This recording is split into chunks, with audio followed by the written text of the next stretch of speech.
Great. So I reached out to Casey. We have a mutual friend, Christine, and Casey helped Christine do her irrigation.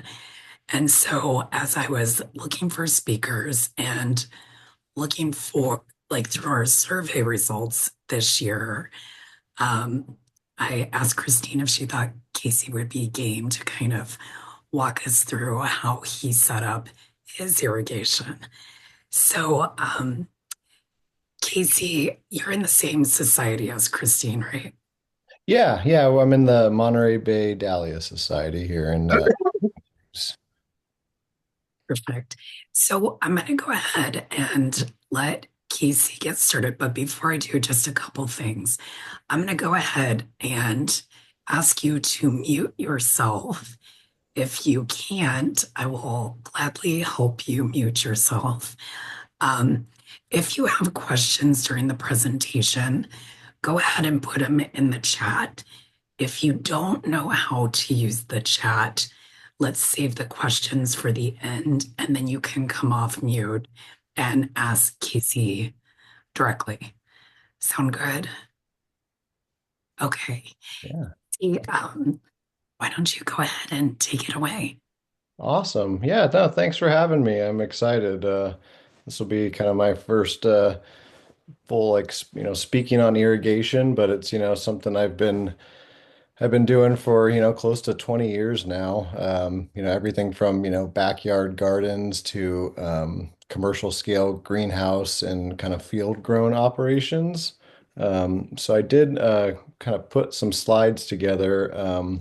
A lot of the slides came from resources that, I really wish were available when I started setting up my first system. They're two kind of companies local to me on here on the West Coast. I'm not, like a paid advertiser or anything. It's just companies that have helped me out a lot in the past and, just have really great customer service and just a tremendous amount of resources if you're trying to kind of set up your own DIY irrigation system. So I pulled some slides from their resources, but I'll um, also share, I think I shared with Jessica the links to kind of the do-it-yourself guides. And they'll go into much more detail, but I'm gonna kind of use them as basically as talking points. So I'm gonna just share my screen real quick.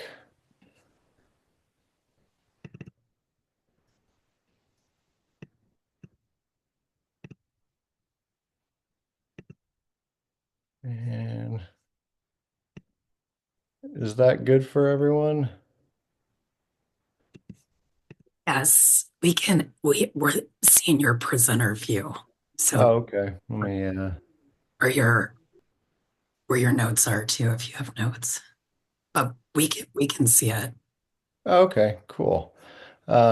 Sweet. So yeah, I think so the kind of the first step that I've always that I think is really the most important part is the planning and kind of design phase. And the design really can be, simple sketches that you're just doing on, binder paper, but I really think it helps kind of lay everything out in your mind also to kind of get a rough inventory of the different fittings you're going to need, how far, you are from your water source. So the kind of the first phase is kind of like an information gathering. So I'm assuming most people are kind of working off of like a residential water supply, which is what I have here at my house as well. So the kind of the first thing you're going to want to do is really figure out how far from the water source you need to get water to all your various planting areas. I think it's a really good idea if you have like one of those kind of long flexible tape measures to really kind of run it, have it move around the bends and everything, and really get a pretty exact measurement of how far you're going to run what's called your main line tubing. And that will be kind of this what this big black tubing is right here. And then off of that is what will branch off into your various beds. So so I think too, so then with, a lot of residential water supplies too, they're all, fairly similar, I guess, as how far as how much pressure. They're usually between 40 and 60 psi.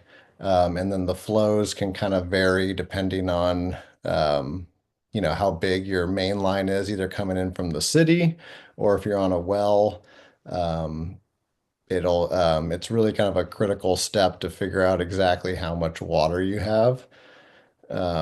So the kind of the easy way to do that is basically taking either a 5 gallon bucket or a 1 gallon bucket and literally timing on how with like a stopwatch how long it's going to take to fill that bucket. On both of the Drip Works and Drip Depot websites, there's like a nice little calculator that you can add your container size and then the amount of time it took to fill it, and that'll give you your gallons per hour that you have available to your system.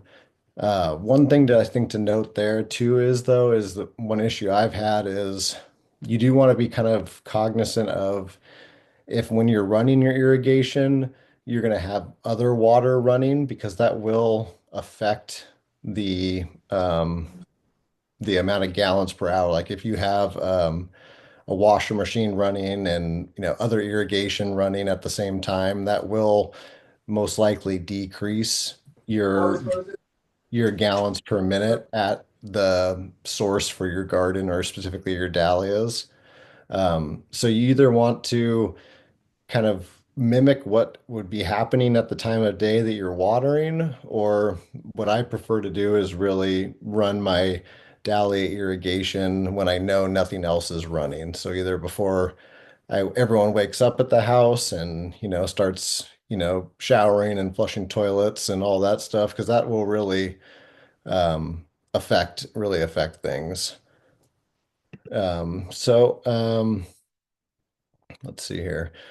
So the one of the kind of the main issue that I see with a lot of residential systems is what's kind of available at big box retailers like Home Depot and Lowe's is they primarily sell half-inch tubing, which is going to be considered usually your main line tubing.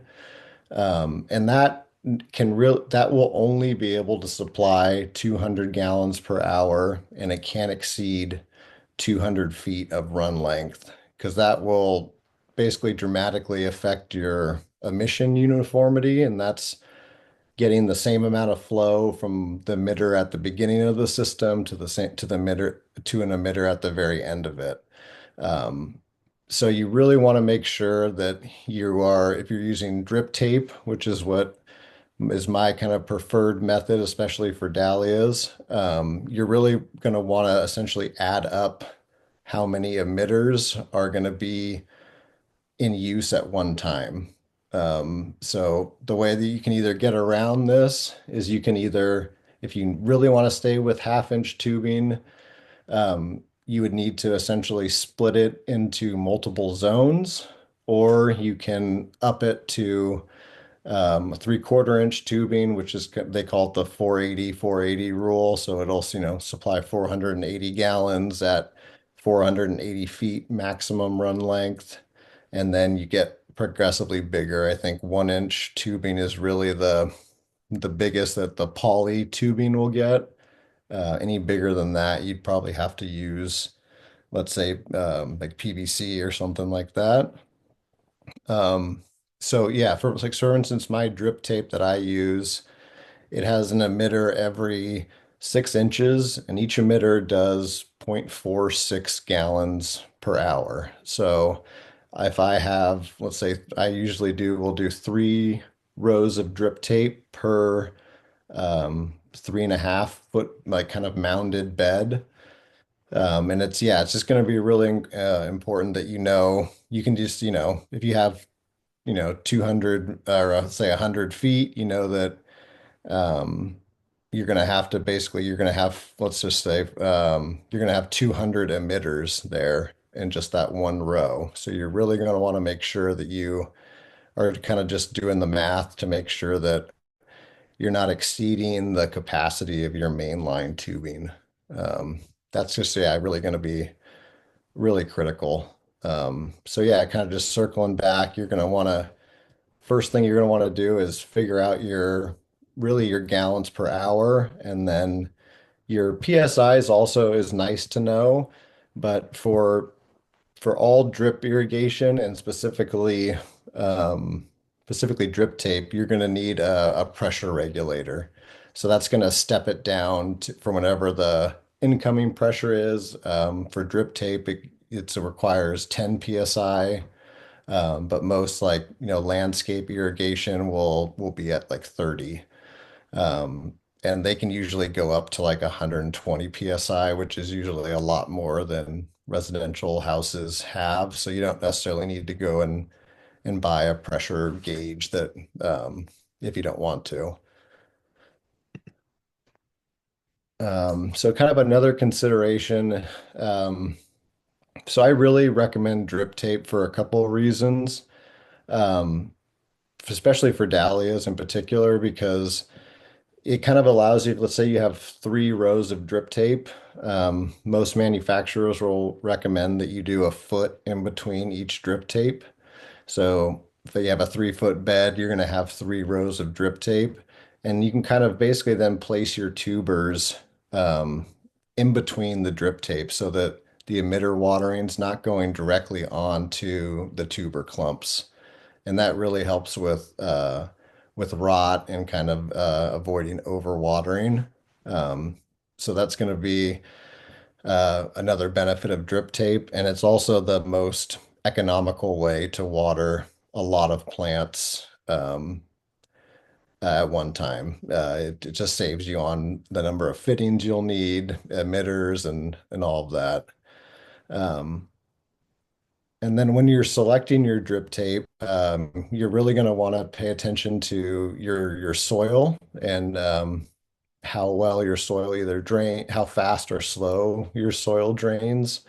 So here in Santa Cruz, we have very sandy soil.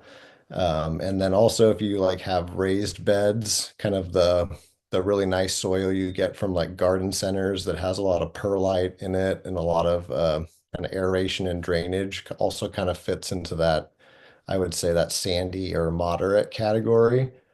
Um, but so that's where, as for me here in Santa Cruz, I prefer about a 6-inch spacing from my emitters, but you can go anywhere from with drip tape anywhere from 4 inches to 12 to I think you can even do 18 inches. So that'll really kind of depend on your individual location and soil type. So just this kind of just a for me was helpful picture of just kind of how the water spreads um, as it's going into the soil.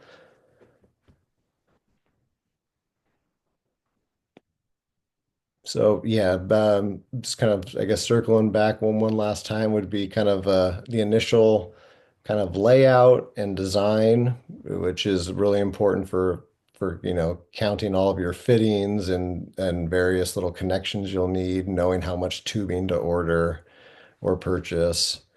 Um, the next step I wanted to kind of show is really what is kind of the most simple um, drip irrigation system. That would be hooking up to, I guess, typical garden spigot.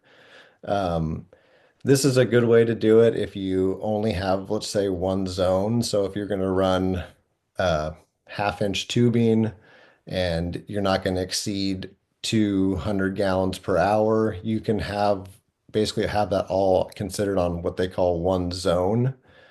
So that can all come off of just one garden hose spigot. So just a couple of the items here.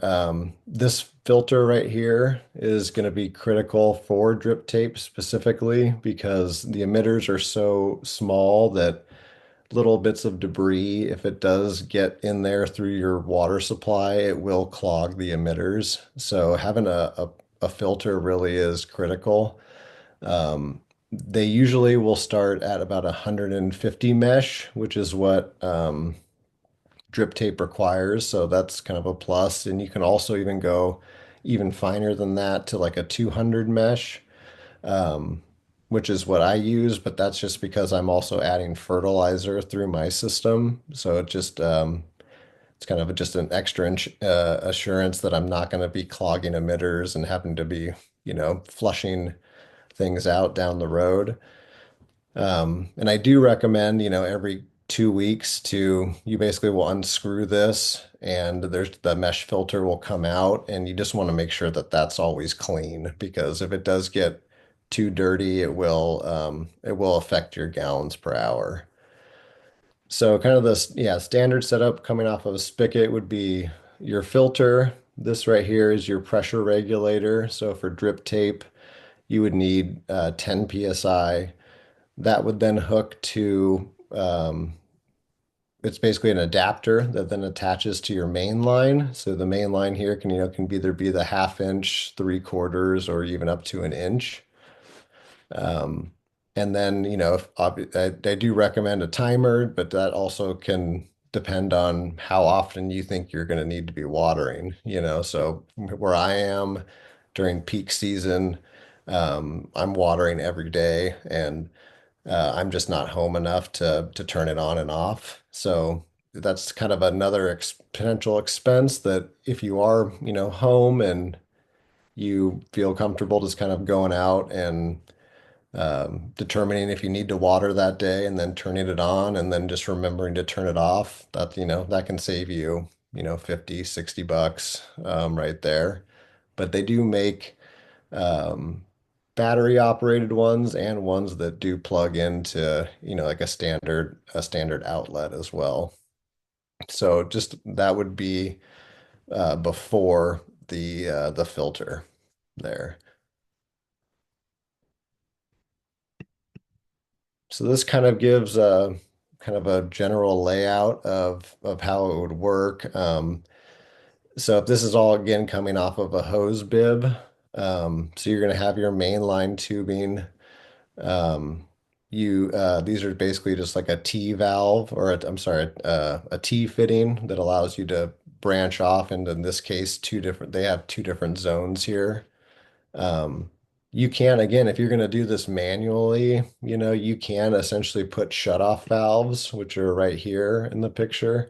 And you can close, let's say that zone one is, or, these two zones together, for instance, let's say they would exceed 200 gallons per hour and you didn't want to move up to a larger diameter main line, you can just valve off one side at a time, and that would allow you to basically run two zones off of one water outlet.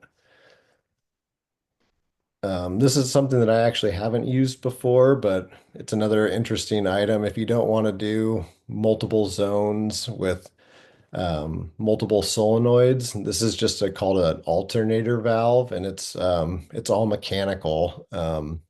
They don't so it doesn't run off electricity, and it will basically automatically switch every time the water turns off. It will kind of flip the valve to the other side.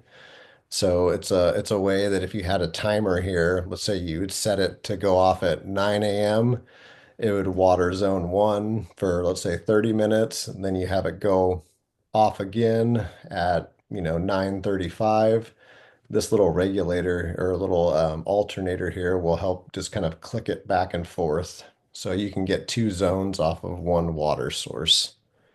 Um, so there's, yeah, bunch of different ways to get to your end result, but it really is important just to really know the gallons per hour that you're going to be using and what you have kind of to start working with. Um, this kind of a setup typically is like a more of like a row crop setup. So if you have like mounded beds, um, that this is kind of a similar bit. This is kind of the best way I can to show the design, but I do have a mix as well. I have like in-ground mounded beds, and then I also have like wood framed raised beds as well. Those do require a few extra fittings. But this is pretty much exactly how I set up my raised wood beds, where I have my main line, you have that T right there, and then I do recommend putting a shutoff valve on each bed. It's not necessary, but especially if you're dealing with tubers, you may have one bed that sprouts before another. It's just a good idea to be able to shut them off individually and turn them on when needed. You can get valves that'll allow you to turn on and off each actual strip of drip tape. I don't find that necessary for me. It's just kind of one more thing to remember to have to turn them open and close. So I just prefer to have a shut off on each bed. Um, and then from here, this main line is where the drip tape is just punched into. Um, let's see here. Yeah, another thing that I really mistake I made early on was a lot of what's available at like Home Depot and stuff like that is these either compression fittings or these kind of barbed fittings. These ones I really don't recommend because they're not reusable. I'm constantly having to tweak things and change things every couple years based on what I'm trying to do. And these ones, you can get them off if you were to like, let's say, heat it with a little bit of a blowtorch. You can really force them off, but they basically are like, yeah, in my opinion, like kind of like a single use connection. So when I discovered these years ago, for me, it's worth, the extra money per fitting because there's basically a loose barb right here that's easy to pull on and off. And then this kind of like outer sleeve is just it's all hand tightened. You don't need wrenches or anything like that. And it just the sleeve kind of tightens down over the barb. Yeah, it makes it really easy. If you make a mistake to redo it, you can reuse all the fittings. It's just, yeah, they're super, super helpful. Um, yeah, so they're usually called Permalock fittings, and there's a bunch of companies that make them. So then, yeah, just kind of a more of a detailed thing again on the drip tape. So there's a couple things to note here. These are all essentially barb connections where you're punching into the main line with um, basically like a hole punch. So a couple things to note here is that half inch can a half inch mainline tubing can only will really only work with a quarter inch barb. If you want to go up to like the larger barb size, that'll be for 3/4 to inch tubing. The half inch just isn't big enough to support the bigger barb size. And really all that does, in my opinion, is it helps the system prime faster. So the amount of time that it'll take for the drip tape to puff up and actually start emitting water, this larger barb will really help with that. But as it says here, it does require a special punch. But that's like another thing that's available at both of those irrigation stores. So it's basically just a larger hole punch. Um, uh, what else am I forgetting here? Um, Yeah, if you, I guess too, the one other thing too is if you do, let's say, want to do PVC for your main line, they do make these fittings for drip tape with MPT thread on one side. So you can, if you want, do a hard line going to, a PVC T with threads and screw that on as well. I just really like poly tubing because it does last for, up to 5 years or more, especially too if you kind of keep it covered with mulch and just out of direct sunlight. Um, and it's way more flexible and easy to work with. So yeah, I mean that's really kind of the basics of it. I'm happy to yeah answer any specific questions and anything that I didn't make sense or I wasn't super clear on. I'm happy to help, but that's kind of the general overview that I think is worth noting. You have one question so far for you.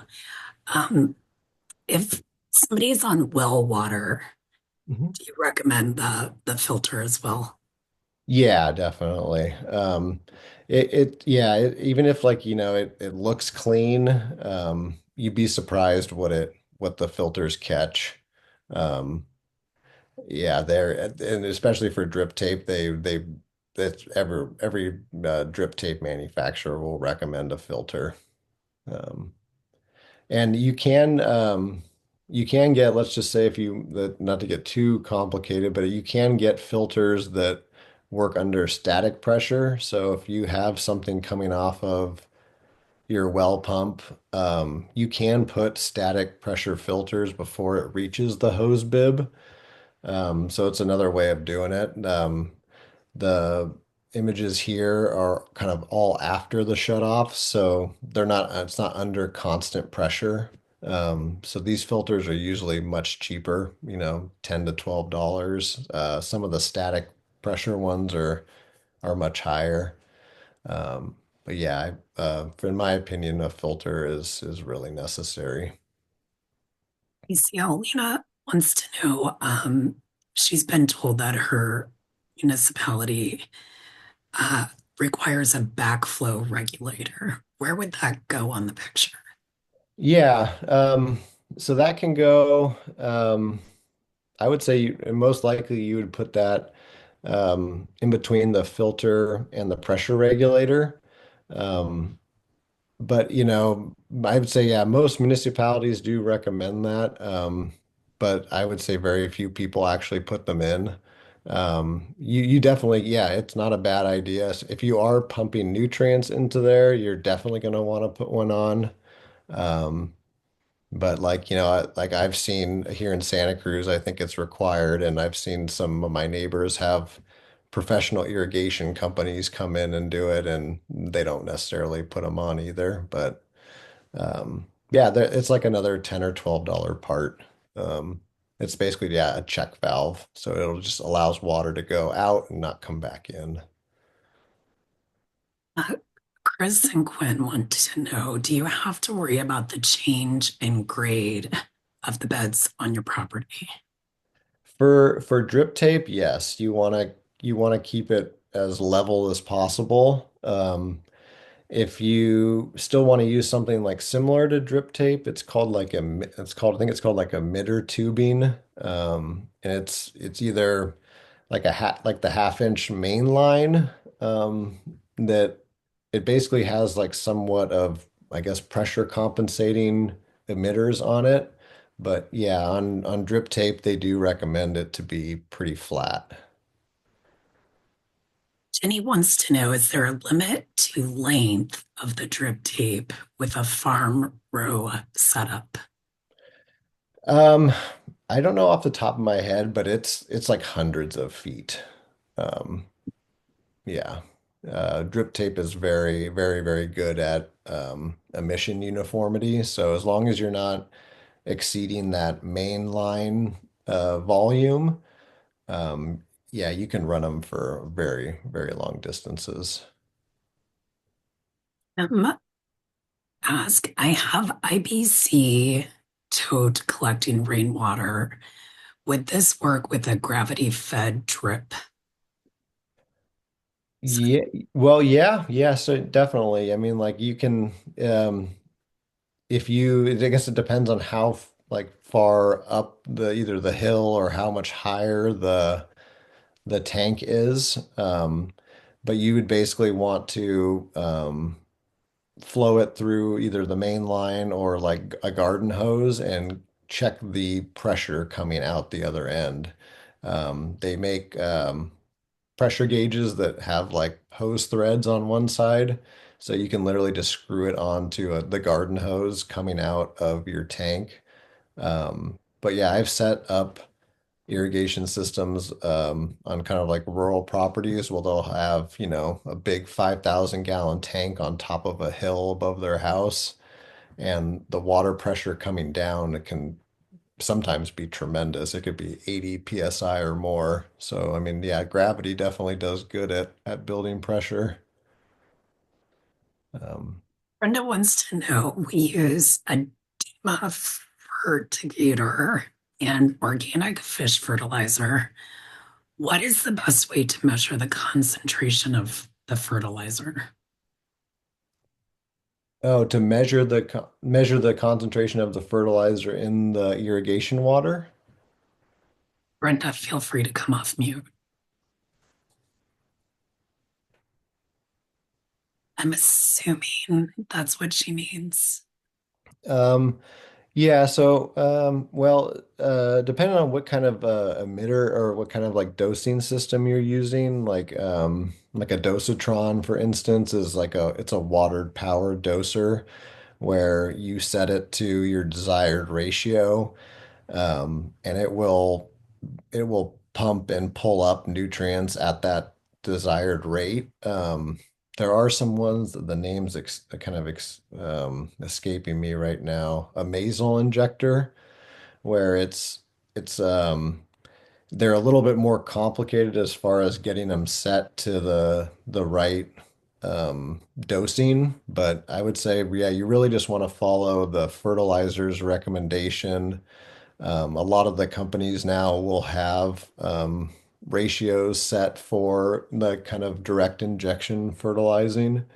Um, but the best way would be to like literally collect it coming out of one of the emitters, like a nutrient solution coming out of an emitter, and then it's like a pH or EC measurer. They kind of either sometimes they'll look like a large pen, and you'll basically put them into the solution, and you can verify that it is in fact coming at the doses that you set it to.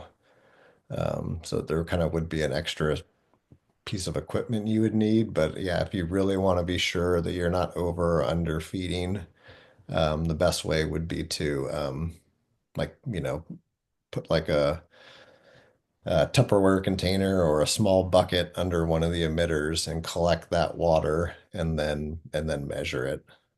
It's measured in a couple different ways. Yeah, either parts per million or the EC or like electric conductivity.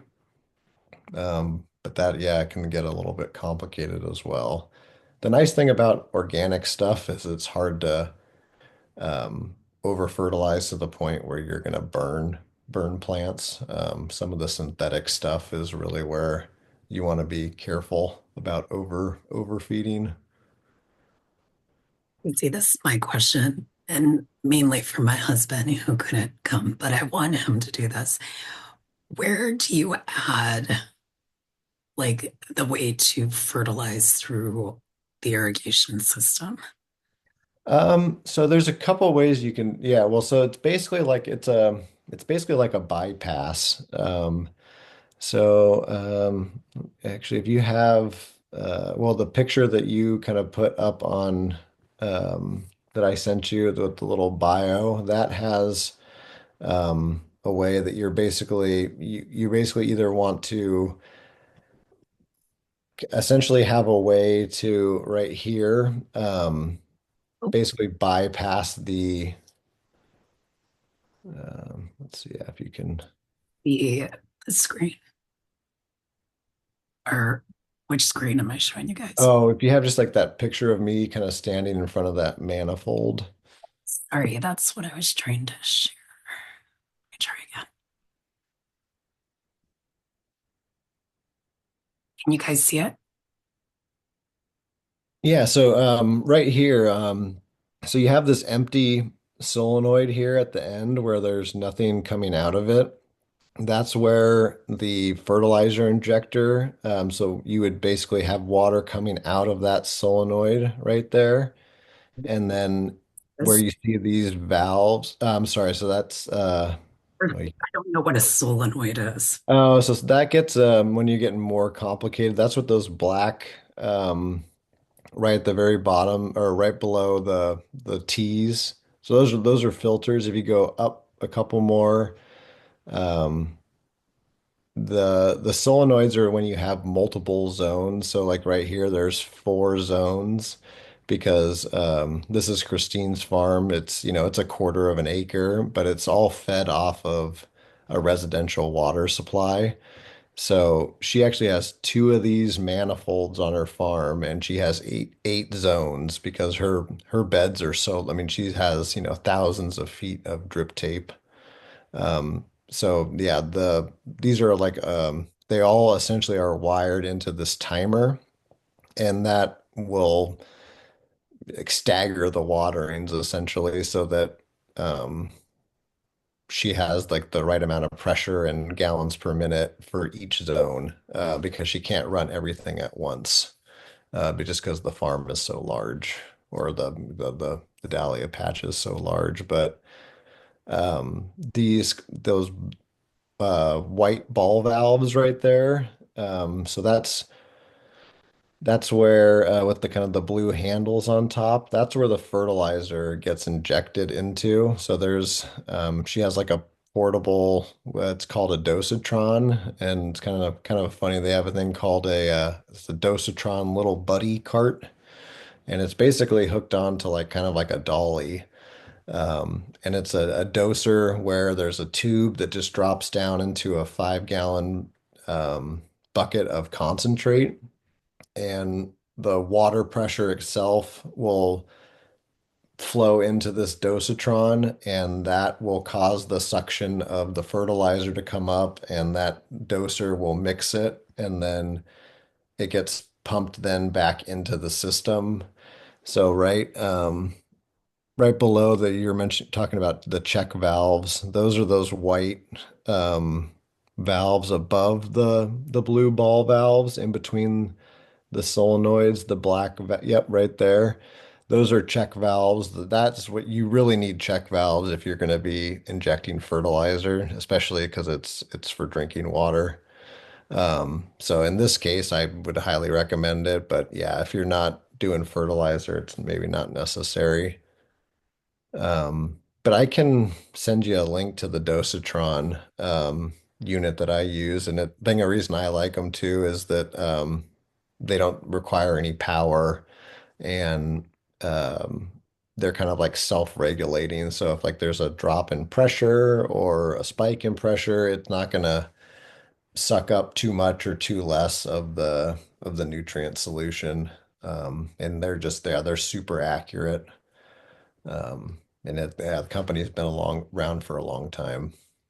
So I highly recommend those. But yeah, I've also seen people use ones they're called Mazel injectors. Um, Similar to all kind of similar principles where you have a concentrate bucket of nutrients that gets drawn up and kind of automatically dosed into the outgoing water supply. Thank you. All right. Sonia wants to know what is the difference between using Drip Depot or Drip Works? They're just different companies. Drip Depot's is a larger company that they're very helpful over email, but if you want to get someone on the phone, DripWorks is like a small family-owned business that's in Northern California. I've just worked with them in the past. Um, Drip Depot has free shipping on a lot of their orders if it's like $49 or above. So that can usually be another good incentive to go with them. Again, DripWorks is like just a smaller family-owned company, but they basically sell the same stuff. I used Drip Works when I first set mine up and needed to call, and they were the nicest people. They really are. They really are. Yeah, super nice. Yeah, they've spent 20, 30 minutes on the phone with me before. So, yeah, no, I highly recommend them as well. And there's there's probably local spots to you guys too. We have one here in town, here in Santa Cruz called Ewing Irrigation. They're also super helpful, but if you're price shopping, usually these online places have the best prices. By us, we do have some Amish Yoder's produce, and there's one I just learned out east, kind of south of Geneva, also Amish that will sell parts. So they'll sell the drip tape, they sell the fittings, they'll sell the main line, but any of the filters or timers, any of that, I still had to get online. Oh, okay. Okay. Yeah. I mean, I think you can find some of the timers at the big box stores, but yeah, I really recommend those Permalock fittings, and those are usually kind of like a specialty irrigation store or website. Um, Jenny, you wrote 250 is my length. You're talking 250 feet.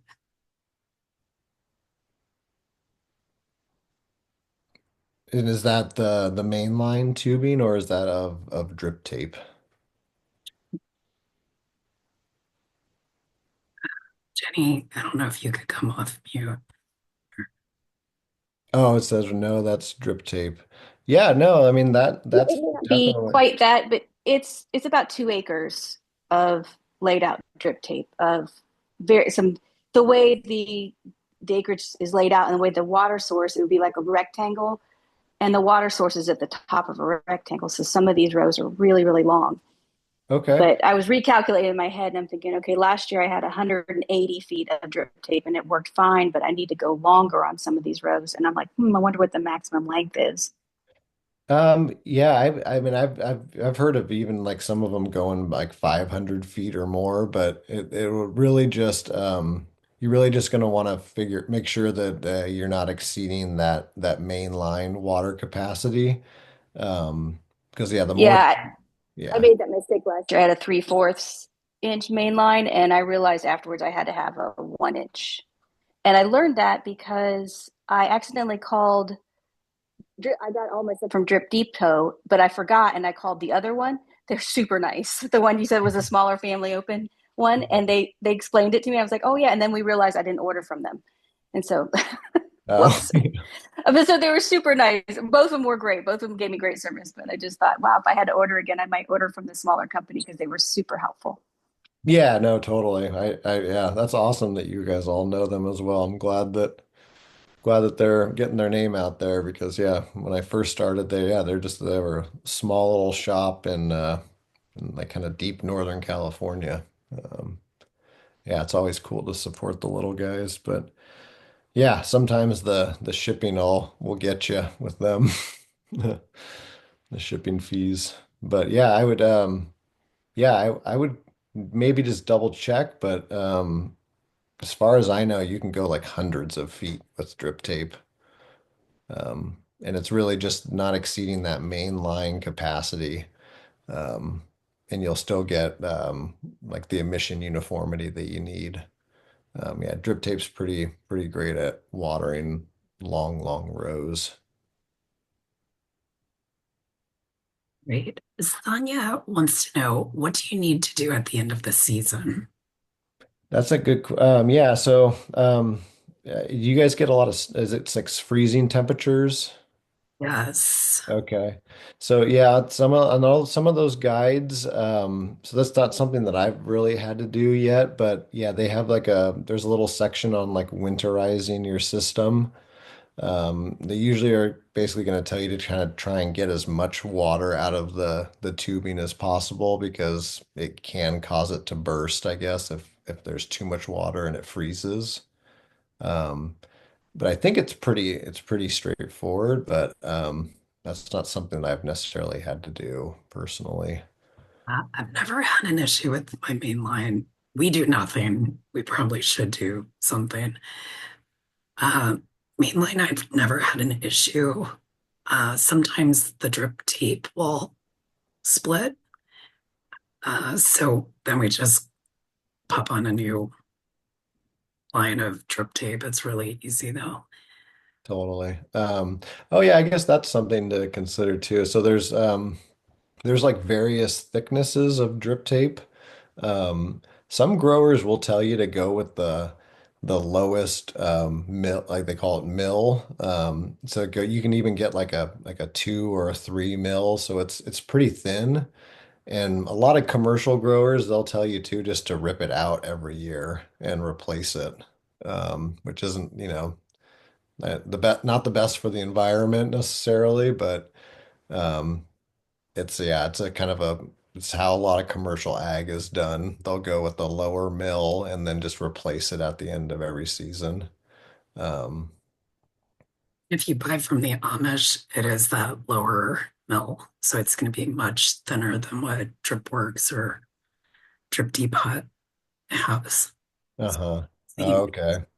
Yeah, mine's like 15 mil, so it's really thick, and I save it or leave it out, from year to year, and it'll last 5+ years. But um, there is some concern sometimes with waterborne like pathogens building up. So that's why a lot of the big commercial ag guys will just replace it. They think that maybe like Pythium and stuff like that is building up in their lines over the winter, and then you kind of basically watering that back into your soil. Um, so yeah, the big ag guys, like we have strawberry fields around all around me, and you'll see like it'll be like a 5 foot ball of drip tape at the end of the strawberry beds at the end of the year, as they're just pulling it all up. Um, And yeah, wants to know, have you tried intermittent irrigation? Irrigation, meaning short bursts more frequently throughout the day. yeah, yeah, that's actually how I do it as well. Dahlias in particular really seem to like it. You can, with a lot of the timers, I think you can even do up to like 12 start times a day. So, I mean, which I don't think is necessary. But I always do at least two. So I'll have it go off at like 5 in the morning, for 10 minutes. And then I think dahlias would really like, kind of like a 2 p.m. watering during the hottest time of the day. They seem to respond really, really well to it. Um, and then, yeah, some folks here in Santa Cruz, like during peak season, they'll have it go off, 3 to 4 times a day, depending on the weather. But yeah, it seems to work really well, especially if you have like sandy or kind of that mid kind of drainage soil. I think if your soil was really heavy in clay, it may not work as well because it's still wet. Um, but yeah, dahlias really seem to like it. I think there's probably a good amount of us that have clay soil. That's why I grow in raised beds. Oh, okay. Yeah. Well, clay soil's good at holding on to nutrients though, so there's always pros and cons of everything. I feel like I have to feed a lot because my soil's sandy. Anybody else have any questions for Casey?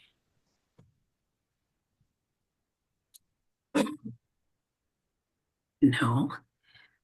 Okay. Well, I'll be sure to insert the two guides that Casey sent over um, in the follow-up, which will have the recording as well. And Casey, we really appreciate you hopping on to talk us through this, and hopefully others will start doing irrigation as well. I will say it saves so much time in the morning. Totally. Yeah, I, no, I I'm happy to be here, and yeah, if there's any, weird things that pop up when you're setting it up and you want to, yeah, shoot an email to me. I'll definitely do what I can to help because yeah, it's always good just to share information. I got a lot of help over the years, so I do have one question. yeah. Circular beds, will it be just as effective as row beds Circular beds. Oh, yeah, yes. versus the straight line? They're more, Yeah, you can definitely do that. I think it's called like emitter like tubing. So it's like it's round. And then it's kind of the same thing where you'll have an emitter like either every 6, 8, or 12 inches, but it allows you to like kind of snake it around or wrap it in a circle. So yeah, drip tape wouldn't work, but drip tubing would fit the bill for that. okay, great. Thank you. Yeah, no problem. Mike, I can send Nick over to help you if you want help. You better send more than Nick. Thank you. He just got home from the gym and heard me say that. And he's like, Awesome. Well, well, it's great to meet everyone, and yeah, I hope you guys all have a great Dahlia season. you too. All right, take care, everyone. Bye, Casey. Bye. Okay.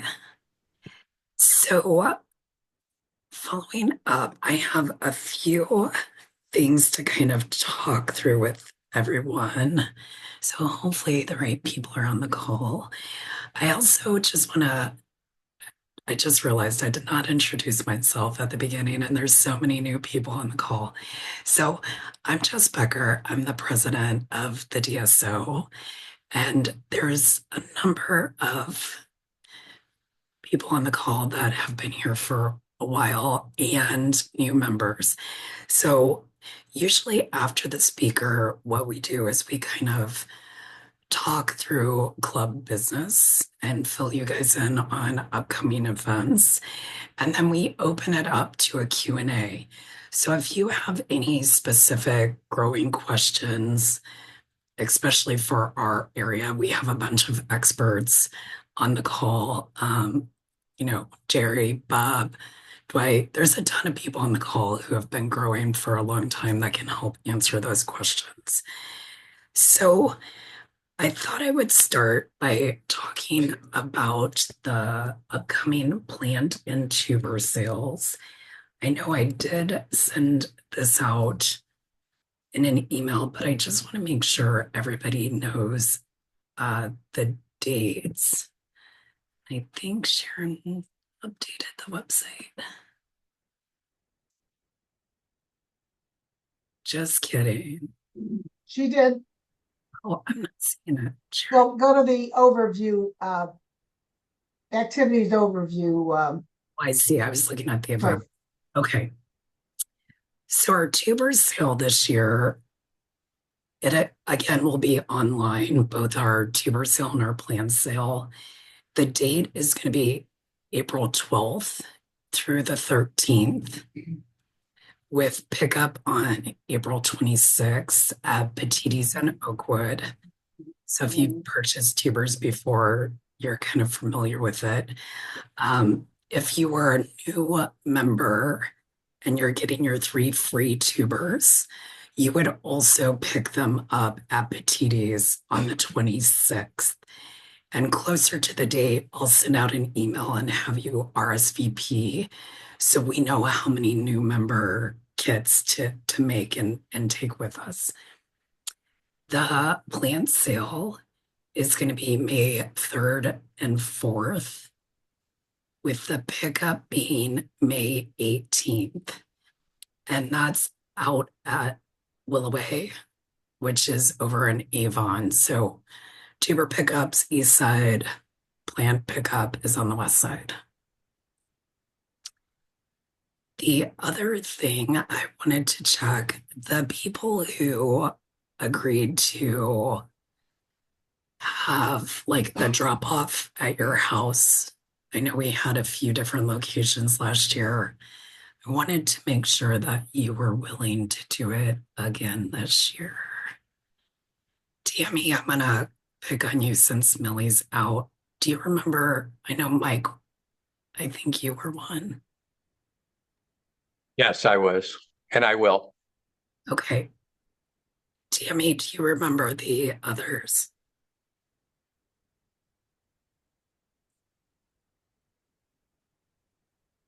Nobody's coming off mute. Okay. Well, I'll try to get, uh, I'll look back through my notes and try to figure out who they are, and I will send out drop-off locations. So the tuber sale, just so you know, all of that is provided by extra like member tubers. So if you have extra tubers and you're willing to share, we would love to accept that donation. That's really what pays for our events throughout the season, our picnics, our speakers, um, contributes to the bouquet workshop, the end of the year party. So should you have extra tubers, we usually will have the drop off.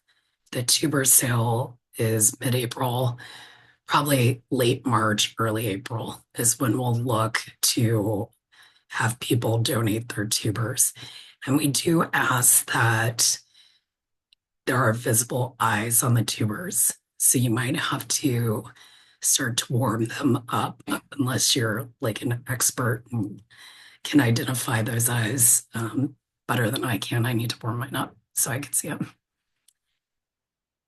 Anything else, Mike, that you have for the plant sale?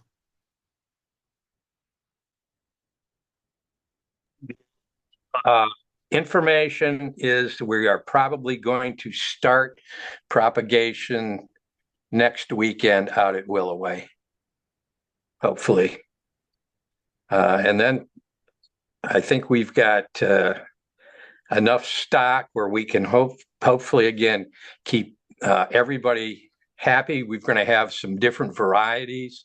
We've tried to kind of, at least at this point, set things up so there will be things for people that exhibit and for people that are more into doing the cut flowers. So we're just hoping that Mother Nature helps us and that we have everything ready to go on the 5th or the 3rd and 4th of May. So that's what I've got right now. I think we're looking at probably proposed maybe about 80 different varieties at this point in time. So, Mike, I know I have some hard to get ones that I was going to try to get you. So I will okay. reach out. I'll go downstairs hopefully this weekend and wade through some of that for you. Okay. Well, thank you. That's great. But I think we've got some of Tony's that we're going to propagate. We've got some of Ron's, and I think we'll have a couple new introductions too for this year that we'll have hopefully available for sale too. So I think we're aiming to have a pretty good season after we had a really nice exposure to this new location last year. I think we're a little more tuned in this year. So, and Mr. Demeline is gung ho. He's ready to help us out as much as he can, which is good. So yeah, if you've got some of those, Jessica, just let me know. That would be great. Okay. Great. Nancy, I see you on here. I didn't give you a heads up. Do you have any membership news you want to share? Well, nothing really new other than what's coming up now is our end of the year. April 30th would be a start of the end of our year. So it's time to start renewing our memberships. And we changed the membership from the American Dahlia Society that you join directly through them, not through us anymore, because you used to be able to get a discount through us. So that's all online, right through the ADS on themselves.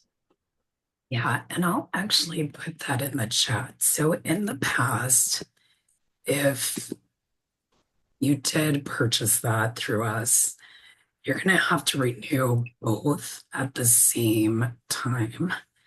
So here is the ADS membership. And then ours is just on Dahlia Society of Ohio. Right. I will put both of these in an email just to let members know that you can start to renew for the next year. Yeah, because for the sales, you have to be a member, so it's good to get it all done. Unfortunately, our sales are the same time as the membership renewal, so it's always a mad rush at the end, and it's okay for us, but it's time. Yeah. So the next thing I want to talk about is we did have somebody step up to take on the vice president position, and that's Pat Sadaki. She's actually in Florida. But since this is, one of the executive leaders, I wanted to go ahead and take a vote to make sure that the society as a whole approves Pat becoming the VP. So there's two ways to do it. You can do a reaction on the Zoom, which is at the bottom bar, and you could give, a thumbs up, like Jem's got it. Or if your camera's on, you could give a thumbs up. There we go. Okay, so we have enough to move forward. I will let Pat know for sure. Thanks, everybody. And yes, big claps. So it'll be nice to have somebody that we can kind of train and, you know, eventually take over for me when Pat's ready. So outside of that, we are still looking for some other members. We have an open secretary position, and I will say that position is fairly easy because we record our Zoom meetings. So you don't really have to take the notes like we have that historical record, but you would be responsible for taking notes at the planning meeting. And I think I want to circle back with Sharon and Jerry about bylaws and getting those done. So I would probably want the secretary involved with that as well. We kind of need to redo those. So if you're interested or know somebody who might be, or maybe Kat, I'm looking at you, should you feel like you want to volunteer, uh, reach out, let me know. The second person who is stepping down is Meg Witten, who does our digest. She and her husband, he is an awesome human being, but he is a cardiac surgeon and is working at the clinic. And he just got transferred out to Portland, Oregon. So they're going to be moving in June. So that job's a little more complicated. It does involve writing, but I always help and I can help if anybody's interested in taking that position on. Feel free and reach out as well. That's once a month, and it's not even all 12 months. I think we do it through November, and then we take a break and we start in February again. So you get a couple months off throughout the year. Jerry, I was going to kick it over to you to talk through shows and judging. Okay, our shows are Cuyahoga starts on August August the 9th. By the way, this year, and we'll get this out in the digest later.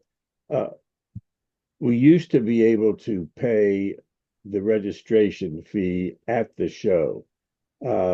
That's no longer the case. So you have to either go to the fairgrounds, I guess, prior to the week there, or you can do it online. But apparently, the office will not be open on the show date itself. That's Saturday, August the 9th. But I'll remind you of that sometime later. Jaga is the August the 30th. 29th is the setup.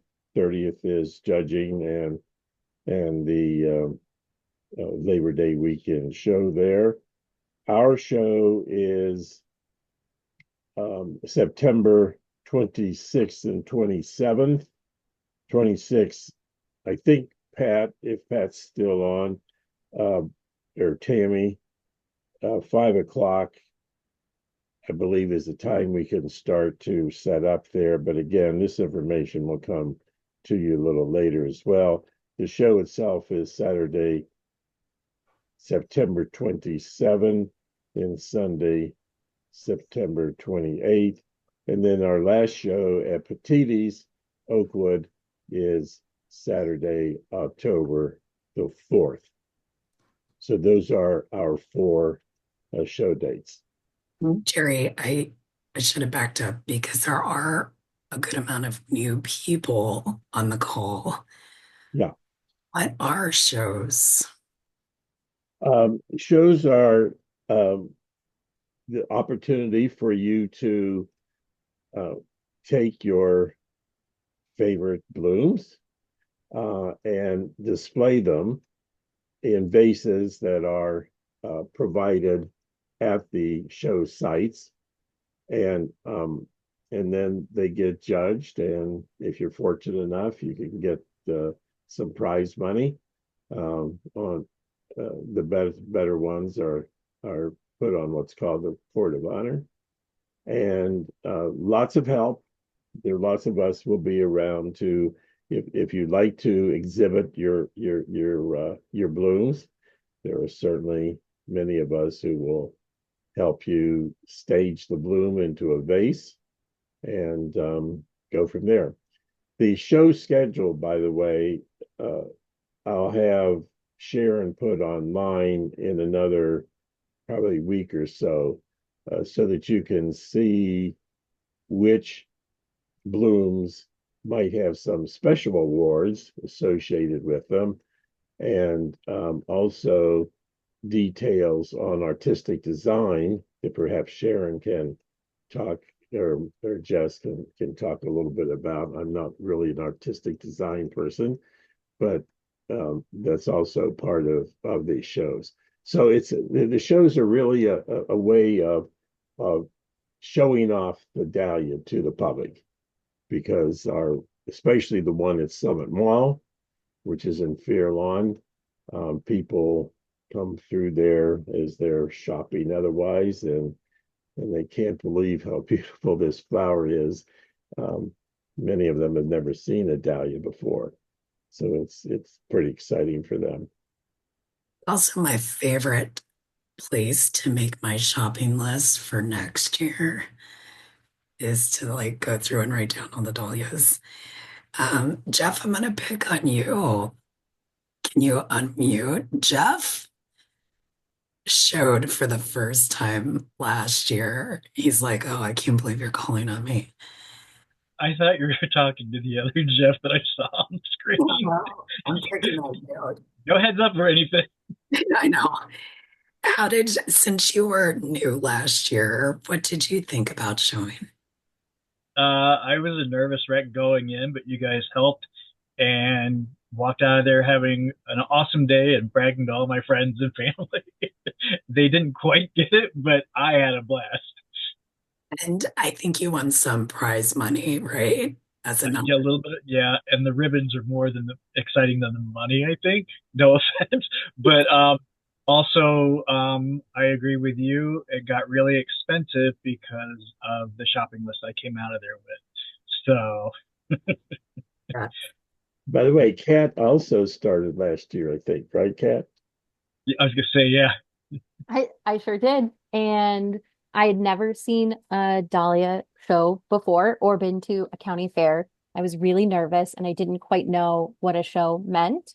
But I went and I met Jerry and Ron and they helped me stage everything. And the Dahlia Society has a great resource that's a classification guide. So maybe the more botanical side of things where you need to understand the size and the shape and type of dahlia. It's all there. You don't have to memorize it. You don't have to know it. And everyone was really helpful, and I found it was quite fun.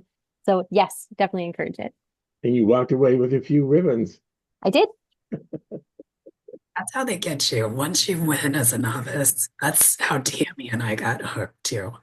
It's like once you win once and you get that ribbon, you want to keep winning. Pat, you kind of bring up a good point about the classification book. And Jerry, do you want to talk a little bit about upcoming opportunities to become a judge? Yeah, I don't know if I have dates for that. Ron Miner, I think he couldn't make it tonight, but Ron is our main judge. Randy Foyth is on. The three of us actually head up the judging committee.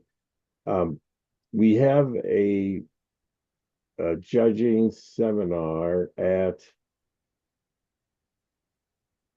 the picnic, which is usually the beginning of August, I think, and then also at the Petite show in Oakwood. And it's an opportunity for you to learn what is involved in judging a dahlia. When you look at a dahlia, you say, "Oh, beautiful," but then we start to say, "Yes, it is beautiful," but it's like Animal Farm. There was what all animals are equal, but the pigs, I think, were more equal than others, or something like that. So it's like that with dahlias also. Once you really see what the particulars are, then you start to grow them better also, because you know what constitutes a really exquisite dahlia and what is just okay. So we do go through what are the details as to what to look for with respect to size and color and form, and it's I think it's a good activity. We have, I don't know how many, we have maybe about 25 judges at the point. You start at the candidate level, and then you can move up to the accredited level, and then the senior judge. And it's a good opportunity to learn really how to grow really good dahlias. Jerry, did you guys want to do the online course again this year? I'm not sure what we're going to do this year. With Jeff Miner in Michigan just had went through those ADS modules, or at least one set of the modules a couple weeks ago, 2 or 3 weekends ago. So we've gone through those before, and we haven't really talked about exactly what we're going to do this year. But that's another possibility, is to put on put together a really good set of modules on various aspects of judging dahlias. And it was about, I think, 4 or 5 Tuesdays or something. We did all the modules in a year or two ago. So we may do that again. We haven't really talked about it yet. Okay. If not, I believe there are recordings on our YouTube channel of previous ones. So we can look through that. By the way, just as an aside, I was thinking of Ron. For those of you who know Baron and Dorothy, that was after one of Ron's blooms for Aunt Dorothy, or Dottie, as most people knew her. She just passed away last week. She was 98. A wonderful, wonderful lady. And here I can show what that flower looks like.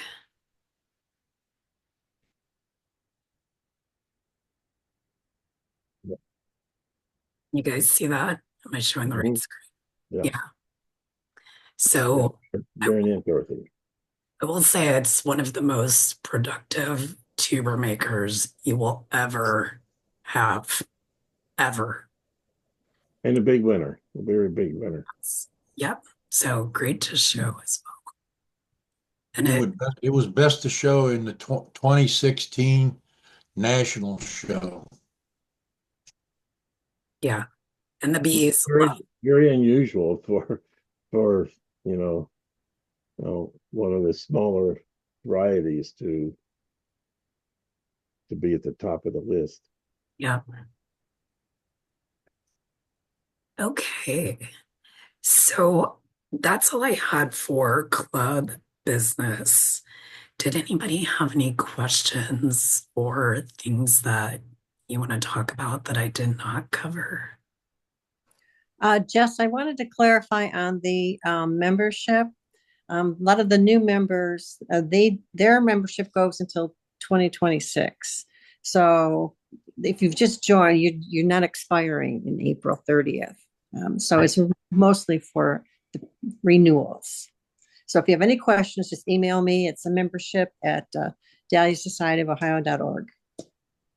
Yeah, my guess, like if you join between October of last year and this year, we usually just give you the end of the year from last year and credit you for the rest of the year, just because we Right. don't have any events towards the end of the year. Right. Any other questions? If not, I have one thing that I thought I would share with you guys. Am I still sharing? Nope. Last year, I know powdery mildew is a real beast here. And last year I was recommended this product, Cleary's 3336F, to try. And I honestly don't spray anything. Nick used it and tried it for me to control powdery mildew. And sure enough, it worked really well. And I still had, we could have done better applying it through the season last year. And I think it would have been even better.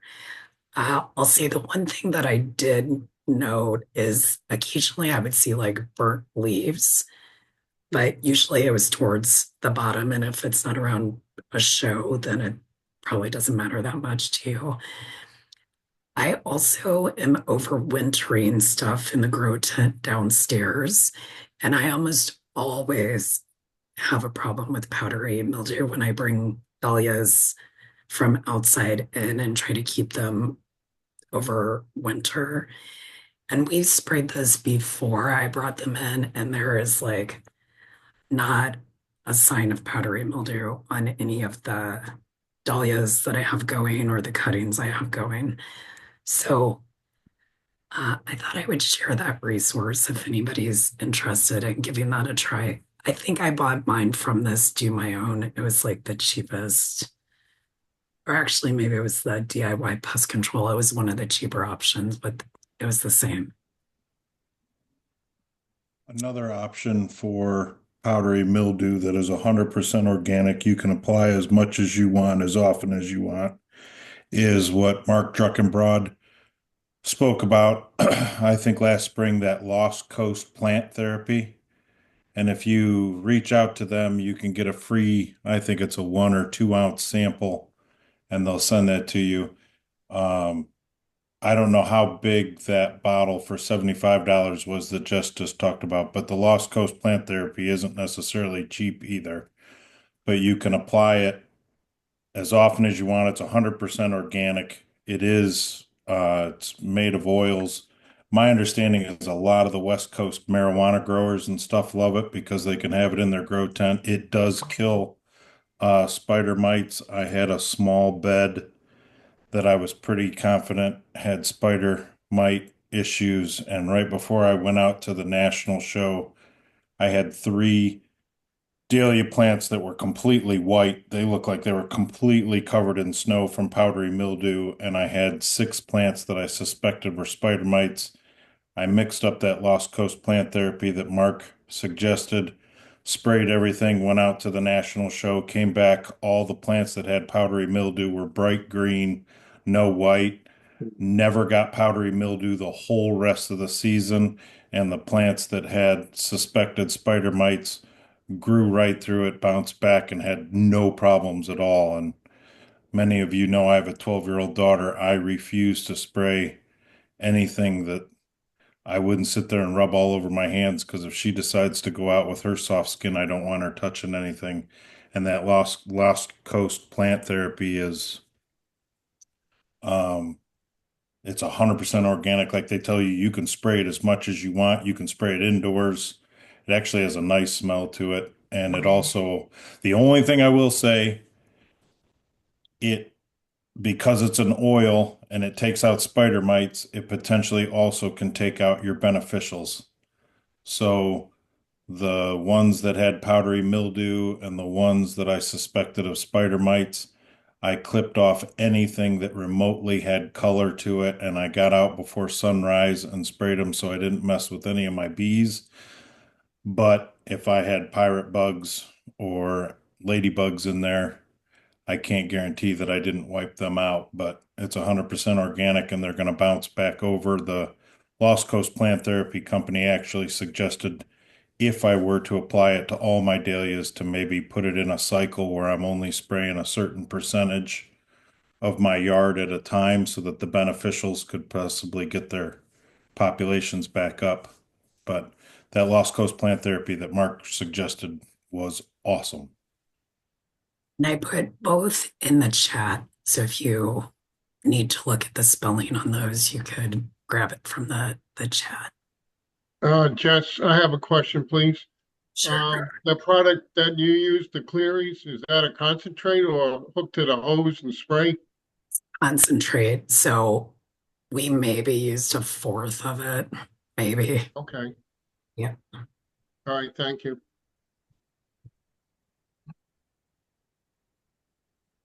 Other questions? Sonia, I know you kind of mentioned that you wanted to talk about the national show. Yeah. Can you hear me okay? Yeah.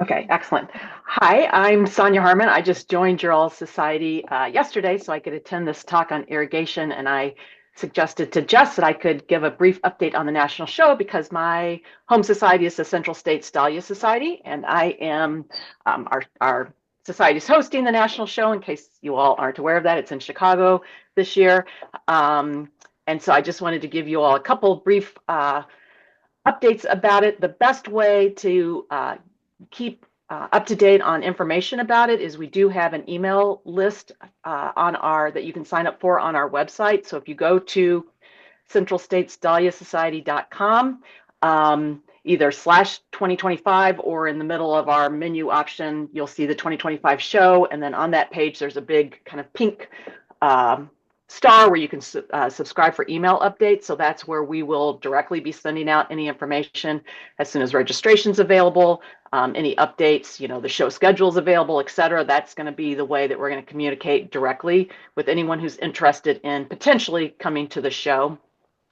Also on our website is the link for the hotel, and we do actually have quite a few people who have already signed up to reserve hotel rooms. So if you think you might be interested in attending and staying for the whole weekend, I strongly encourage you to make that reservation. The room rate is $115 a night plus tax. So I think compared to at least the last couple of national shows, that's a really fantastic rate for the hotel rooms.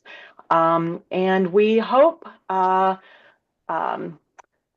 kind of pulling together all the information now with all the registration information and getting our online registration up and working. So I think certainly by mid-March, we will be live with our registration stuff. We also have our tuber auction coming up and a newsletter I have to get out. So it's a matter of trying to work in the the time that I had to get it out there, but we are really close with having everything finalized, and so that information will be available soon. But the way to know exactly when it's available is to subscribe to that email list to just stay up to date. So if there's any questions, I can try to answer them, but I just wanted to give a plug for our upcoming show. Nice to have it in the Midwest after a couple of years, I think, on the West Coast. Yeah, Sonia Paula wants to know if the hotel has refrigerators and microwaves. Do you know? I do not know that, so that's a good question, and I can find out, and I'll add that to our information on the website.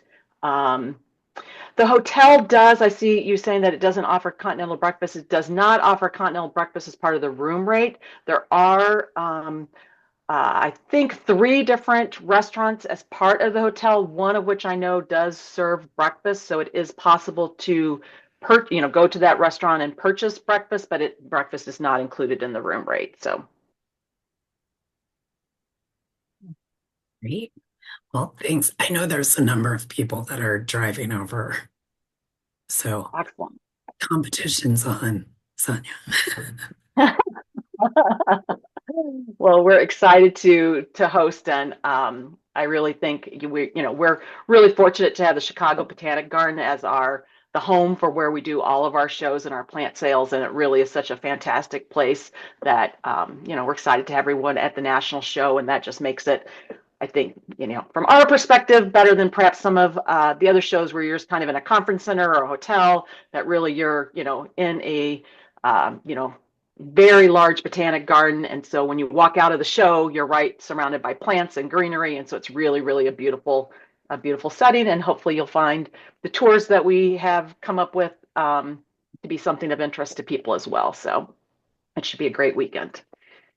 It's our Midwest show also, that Randy would probably say, or Jeff Miner. I don't know if Jeff's on or not.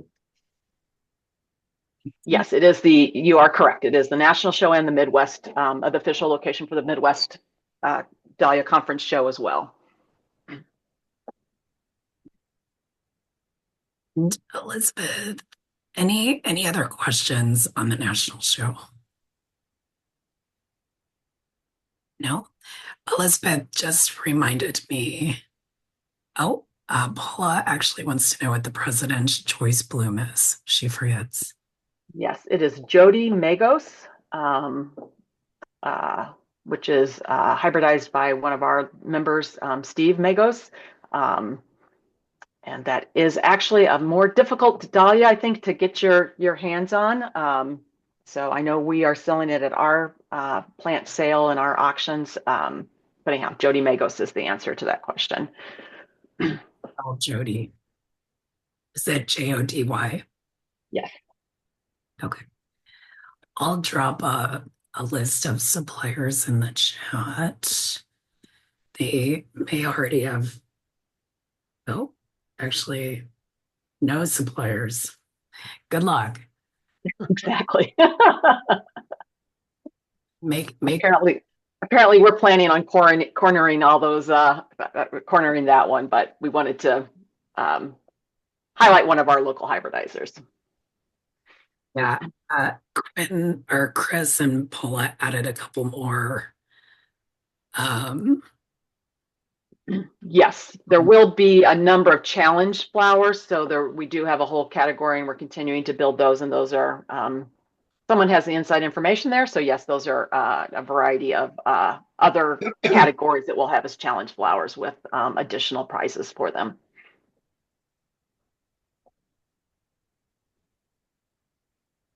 Okay. And I know we should have some of those for sale at our tuber sale. It's the goal, yes, to have some for that particular show. Okay, somebody needs to get a hold of a Kevin Floodlight, because there's $100 attached to that for our show. And we keep rolling that $100 over. So somebody grow it and you automatically win $100 at this point if you're the only one. That's a very popular one for our club because it was, I think, a favorite flower of one of our longtime members, Frank Campisi. So perhaps some of your long-term members also know him. He's really one of the people he was actually just before my time, so I never had a chance to meet him. But so that's a very popular one to grow for our society because that's an ongoing award that we have and a flower that we always have as a challenge flower for our local shows.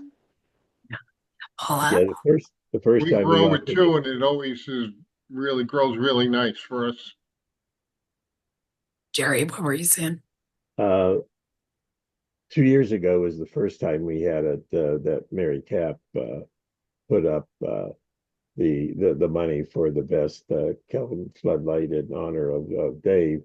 Last year there weren't any entries, so it's there. It's there. She gave $500, $100 a year for 5 years, so we still have 4 left.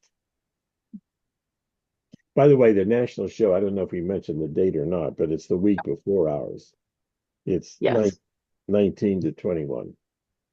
I mean, officially September 18th to the 22nd, there'll be tours on the Thursday and on the Monday. So if you wanted to, when you see the tour schedule, that actually goes from the Thursday through the Monday. Right. Paula, I see your hand up. Hey, Sonia. I was wondering if you could pass along our request who's updating the website for the show to possibly post these challenge classes, maybe not part of the registration packet yet, but so we know what to be looking for and what to buy. Yes, we will be doing that. So that will definitely be on the website. Thank you. We're still getting people who are giving us donations and defining what they want their challenge flowers to be. Although I guess a good point is we could go ahead and list the ones that we know about and then just add to it as if any additional ones are added. So yes, I'm in charge of the website, so I can guarantee you that we will have that up there.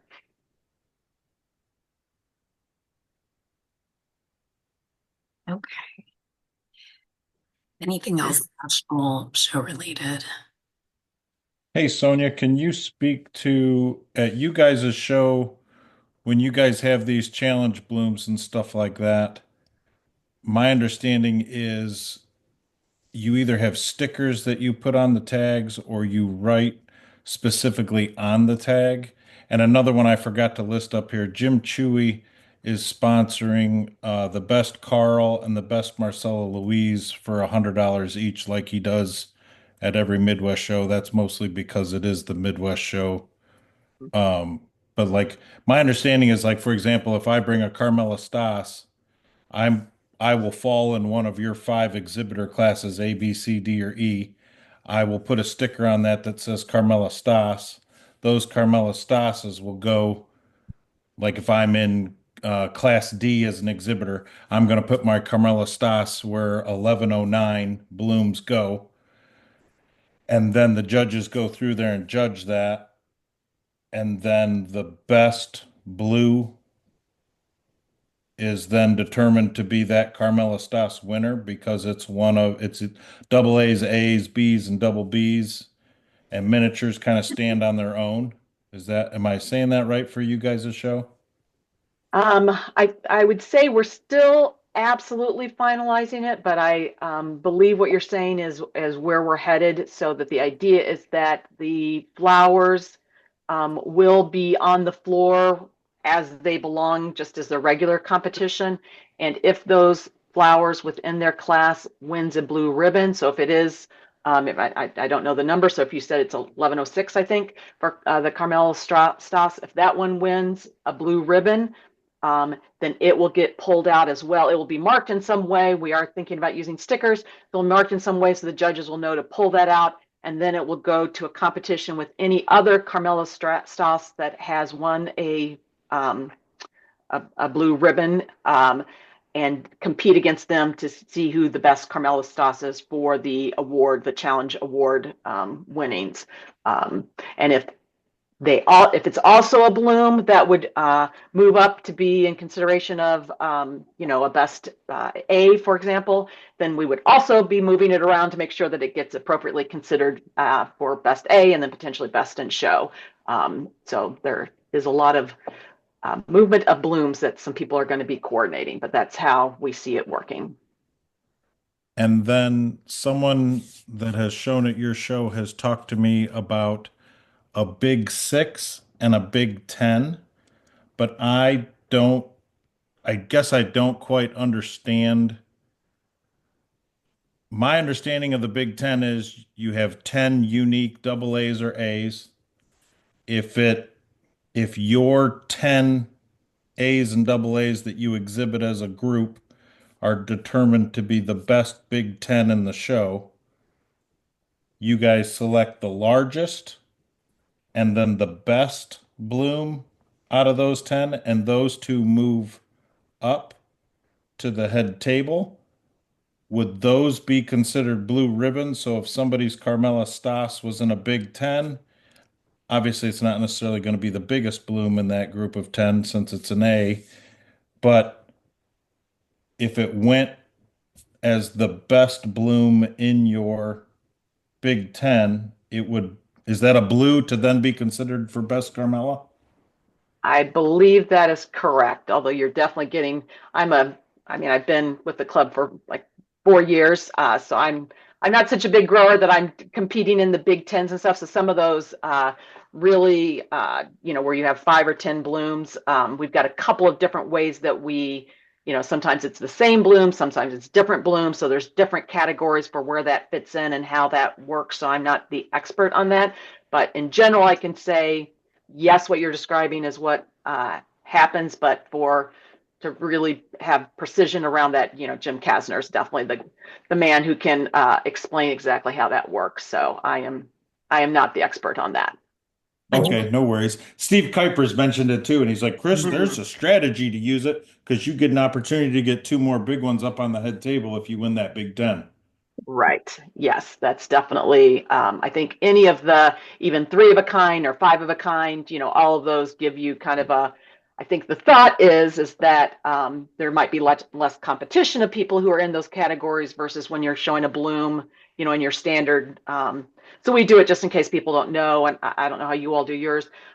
We do basically an A through E division that is based on how many hills, so how many plantings of dahlias that you have. So our class A is for people who grow 1 to 30 dahlias. Class B is 31 to 60, 61 to 120. And then D is over 120, but you're an amateur.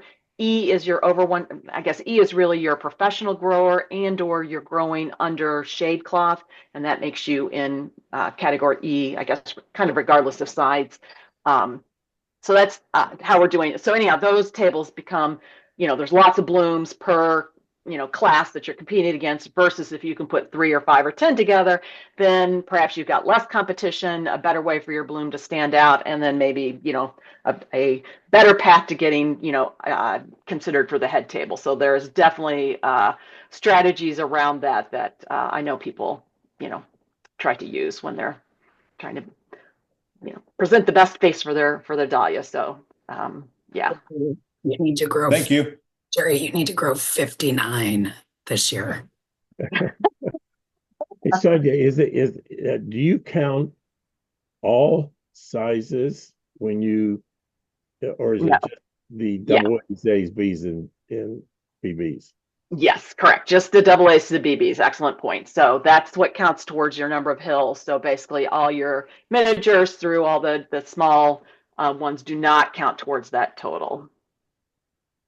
But then again, I should also say that when you're competing for like section A, you're only competing for the double A's through the BBs. So once you go to the miniatures or the balls or any of those classes, you're competing against everyone for those. So that's partly why it's not considered as part of your totals, because if you do enter any of those will be, we just have one section that, covers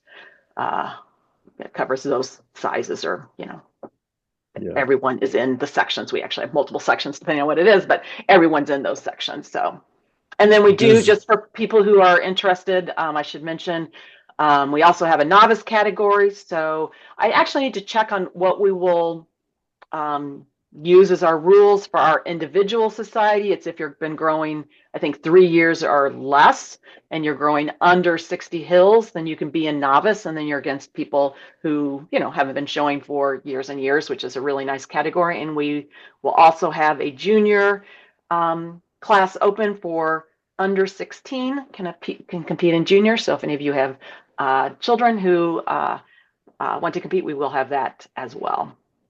And yeah, I mean, would it be possible closer to the event to maybe bring you and whoever else could kind of answer questions back? And we could do just like a special Zoom. And then if people have questions, we could have the right group on the call to help answer your questions.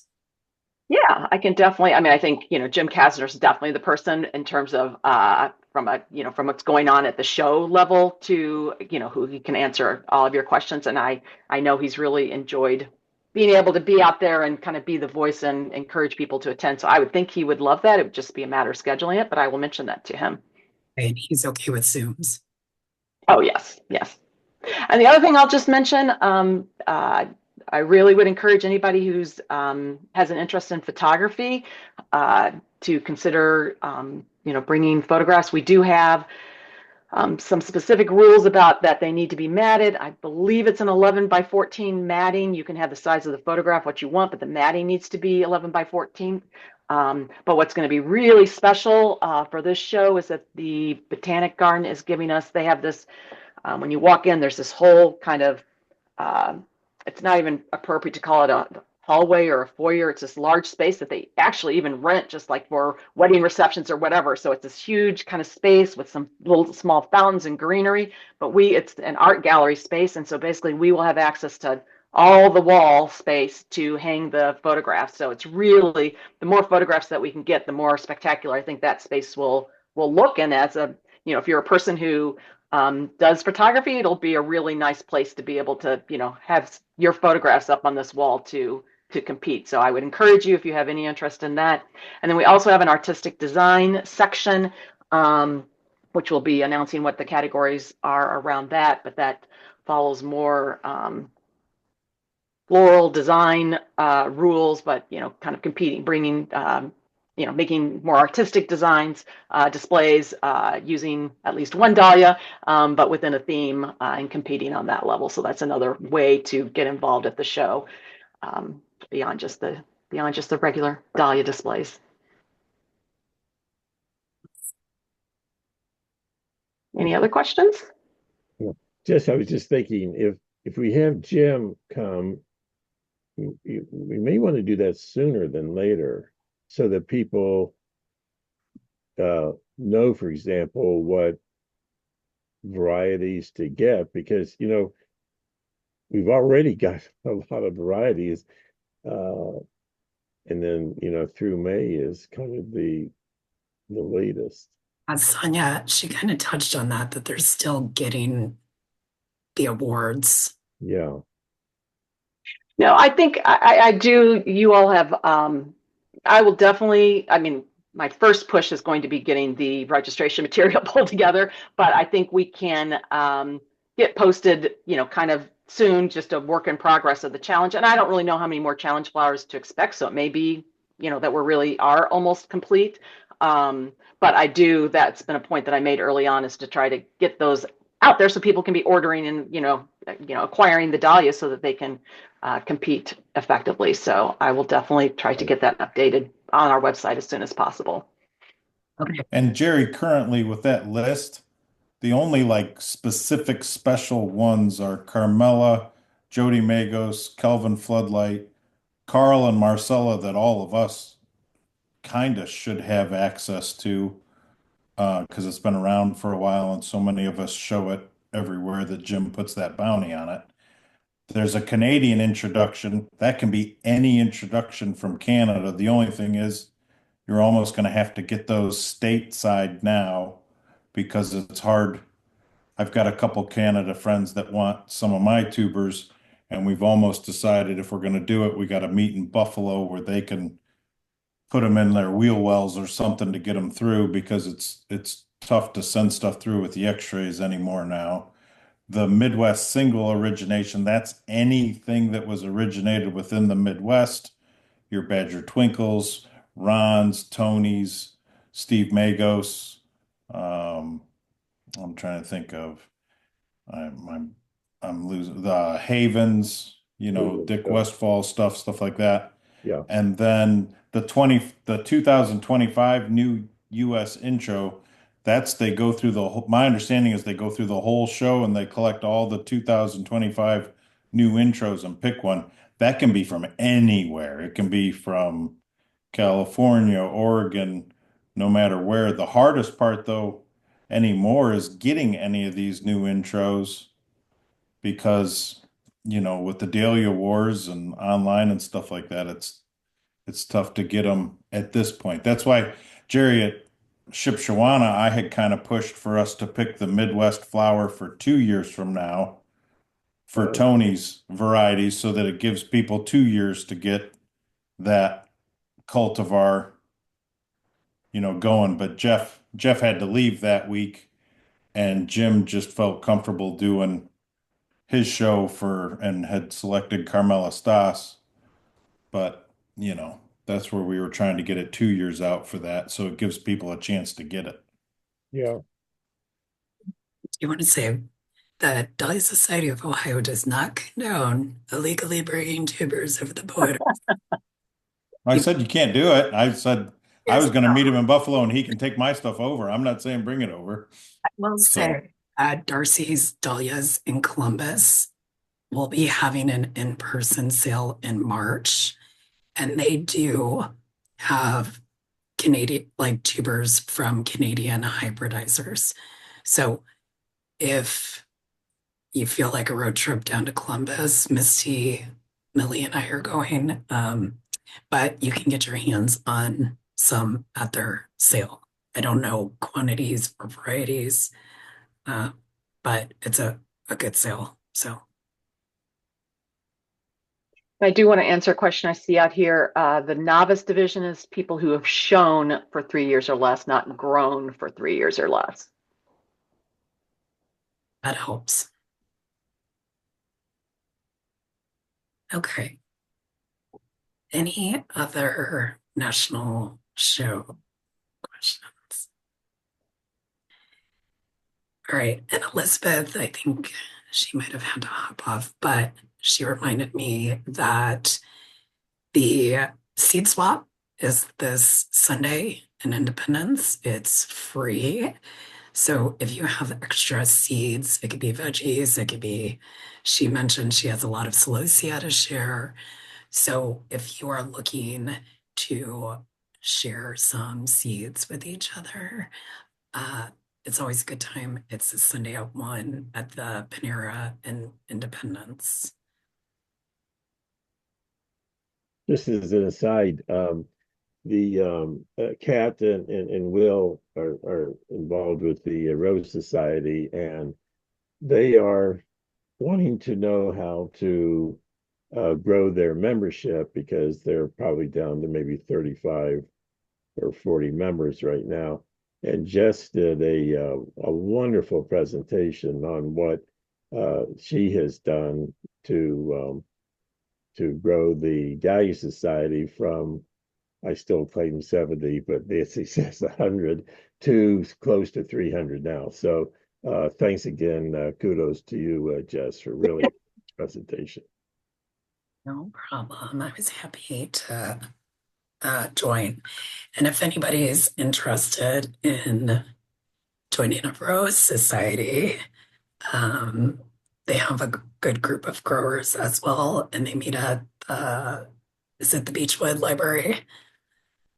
The Orange Branch in Pepper Pike. Yes. And so if you're interested, email me and I can send you Kat and Will's information and they can connect you.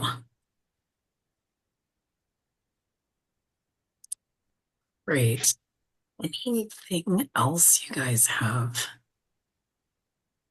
Hey, Kat, how much does Orange Library charge you guys to meet there? I don't know, but I can find out. Candidly, my husband wills the vice president. I'm there by proxy. I like the Dahlias better, which is why I'm here. But I Yeah, will that's find out. why I will find out from him. I don't I think was they just charge anything, but I don't want to misspeak and say that. Did you I see? was just curious because there's been some members that were at the tuber auction that we had last year that have reached out to some of us that were there and said, "Man, I'm so bummed that we're not having that." And I think one of the reasons why we're not doing it was the cost of the venue that we had it at.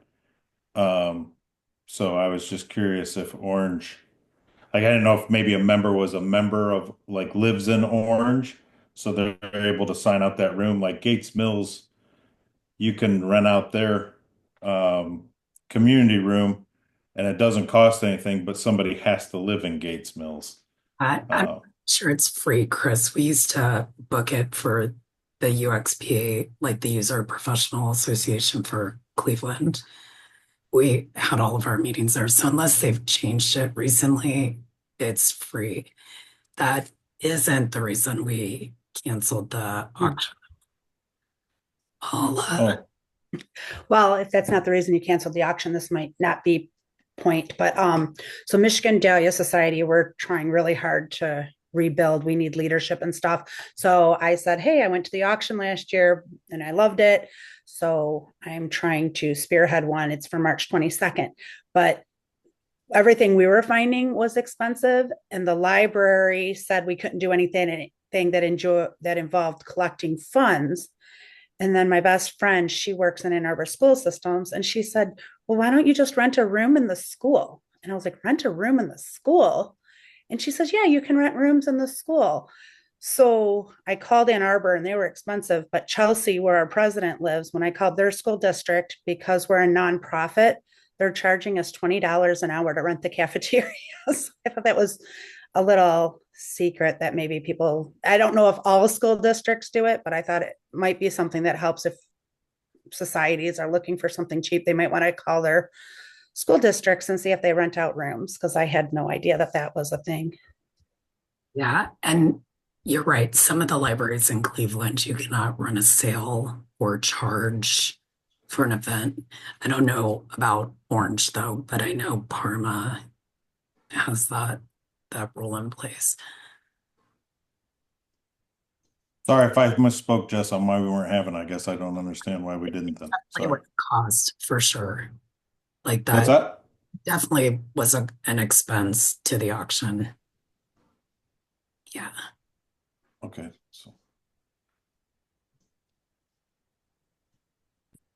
Anything else you guys have? No? Well, it was good to see everybody. Hopefully you're starting to dream of Dahlias.